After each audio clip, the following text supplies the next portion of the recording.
Realme 12 Pro Plus 5G recently launch করেছে এবং এই ফোনে আমরা বেশ ভালো কোয়ালিটির ক্যামেরা পাচ্ছি, ফ্ল্যাগশিপ লেভেলের ক্যামেরা থাকছে। মানে Realme 12 Pro মোবাইলে আমরা যে ক্যামেরা পাচ্ছি তার থেকেও কিন্তু আমরা Realme 12 Pro Plus মোবাইলে আরো বেশি ভালো কোয়ালিটির ক্যামেরা পাচ্ছি। স্বাভাবিক ব্যাপার, Pro Plus-এ তো একটু বেশি কিছু থাকবেই, তো সেরকম ক্যামেরার দিক থেকেও এই ফোনটা অনেকটাই এগিয়ে থাকছে। পারফরমেন্স ওয়াইজ যদি দেখা যায়, এতে আমরা বেশ পাওয়ারফুল একটা গেমিং চিপসেট পাচ্ছি। মানে এতে থাকছে Qualcomm Snapdragon 7S Gen 2 chipset. এই ফোনে আমরা বেশ ভালো কোয়ালিটির ডিসপ্লে পাচ্ছি, কার্ভ ডিসপ্লে থাকছে। ফোনটা দেখতেও বেশ প্রিমিয়াম করা হয়েছে, দেখে কিন্তু বেশ একটা এক্সপেন্সিভ মোবাইল মনে হচ্ছে এটা, এবং এতে আমরা কিন্তু বেশ ভালো ভালো ফিচার স্পেসিফিকেশানই পাচ্ছি। তো এই মোবাইলে আমরা কি কি ফিচার স্পেসিফিকেশান পাচ্ছি, মোবাইলটার দাম কত, মোবাইলটা কেমন হবে তোমাদের জন্য, সেই সমস্ত ব্যাপারে বিস্তারিত জানতে হলে ভিডিওটা শেষ পর্যন্ত দেখো। অনেক কিছু জানতে পারবে তোমরা এই মোবাইলের ব্যাপারে। তো শুরু করা যাক আজকের ভিডিও। হ্যালো ফ্রেন্ডস, আমি আনন্দ আর তোমরা দেখছো লিমিটলেস আনন্দ চ্যানেল। এখনো পর্যন্ত চ্যানেলটাকে সাবস্ক্রাইব না করে থাকলে ঝটপট সাবস্ক্রাইব করে দাও। তো আমরা জেনে নিই আমরা এই মোবাইলে কি কি ফিচার স্পেসিফিকেশান পাচ্ছি। তো এই মোবাইলে আমরা পেয়ে যাচ্ছি 6.7 ইঞ্চি full HD plus curve AMOLED punch hole display.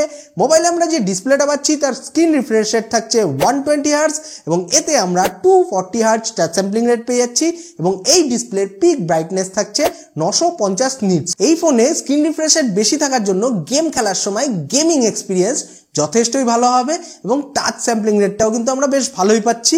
অবশ্য ডিসপ্লের ব্রাইটনেসটা খুব একটা বেশি থাকছে না, মানে কড়া রোদে যখন তোমরা মোবাইলটা ব্যবহার করবে তখন ভিজিবিলিটিতে একটু সমস্যা হতে পারে। বাকি অল ওভার ডিসপ্লের কোয়ালিটি কিন্তু আমরা বেশ ভালো পাচ্ছি এবং কার্ভ ডিসপ্লে থাকার জন্য ফোনটাকে কিন্তু একটা প্রিমিয়াম লুকস দিচ্ছে এই ডিসপ্লেটা, এবং ফোনটা দেখেও কিন্তু বেশ প্রিমিয়াম লাগছে।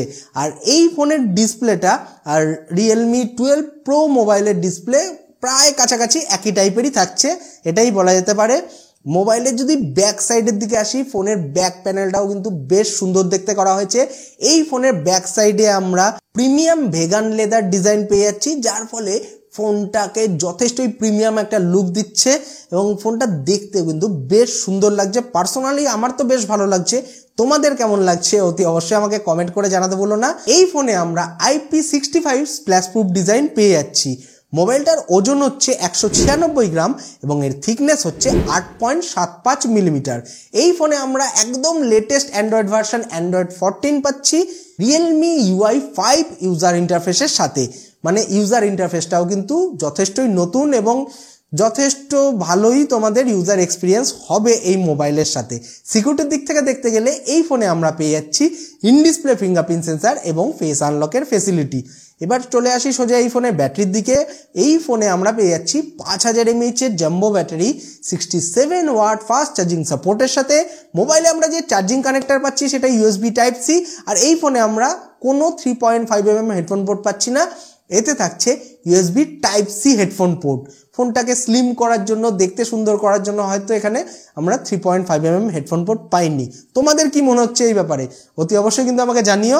আর একটা জিনিস আমার ভালো লাগলো যে এই ফোনের বক্সে আমরা 67 ওয়াট চার্জার ফ্রি পাচ্ছি। এখনকার দিনে অনেক কোম্পানি আমাদের চার্জারই দেয় না, তো সেই হিসাবে কিন্তু বেশ ভালো চার্জারই আমরা পাচ্ছি এই মোবাইলের বক্সে। আর সাউন্ড কোয়ালিটির দিকে যদি আসি, সাউন্ড কোয়ালিটিটাও কিন্তু এই ফোনের বেশ ভালোই করা হয়েছে। মানে এই ফোনে আমরা পেয়ে যাচ্ছি ডুয়াল স্পিকার ডলবি অ্যাটমসের সাপোর্টের সাথে।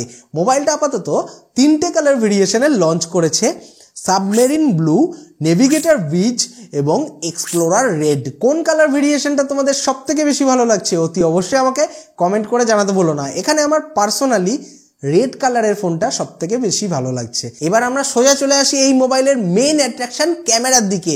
এই ফোনে কিন্তু আমরা বেশ ভালো কোয়ালিটির রেয়ার ক্যামেরা পাচ্ছি, ফ্রন্ট ক্যামেরাটাও কিন্তু যথেষ্টই ভালো থাকছে। মানে এই ফোনের রেয়ার সাইডে আমরা পেয়ে যাচ্ছি 50 মেগাপিক্সেলের ট্রিপল ক্যামেরা।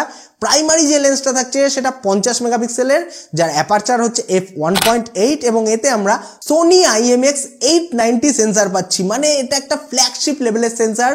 মানে এই ফোনের মাধ্যমে তোমরা কোনো ছবি তুলবে, ভিডিও তুলবে, ছবির কোয়ালিটি, ভিডিও কোয়ালিটি কিন্তু যথেষ্টই ভালো পাবে। এবং এটা একটা OIS লেন্স, মানে অপটিক্যাল ইমেজ স্টেবিলাইজেশন লেন্স, তার জন্য তোমরা ছবি বা ভিডিও তোলার সময় শেক হওয়ার প্রবণতাটাও কিন্তু অনেকটাই কম থাকবে। মানে অনেকটাই স্টেবিলাইজ ফুটেজ পাবে তোমরা এই মোবাইলের মাধ্যমে। এবং এরপরেও কিন্তু দুটো বেকার লেন্স দেয়নি এই ফোনে, দুটো লেন্সই কিন্তু যথেষ্ট ভালো এবং কাজের লেন্স দিয়েছে।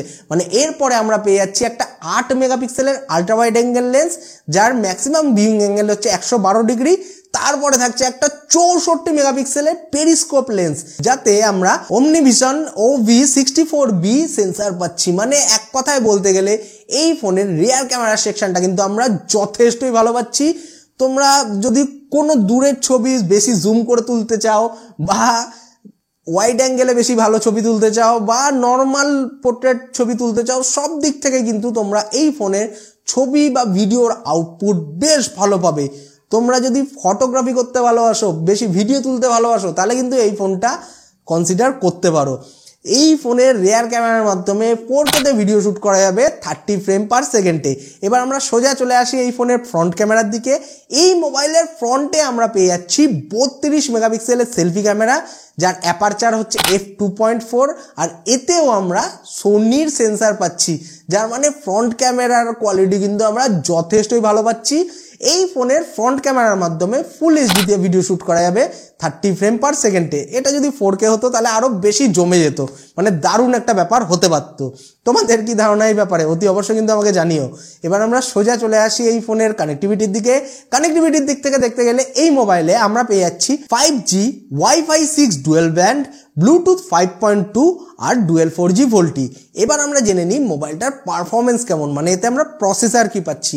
তো এই ফোনে আমরা বেশ দমদার একটা চিপসেট পাচ্ছি। মানে এই ফোনে থাকছে Qualcomm Snapdragon 7S Gen 2 processor.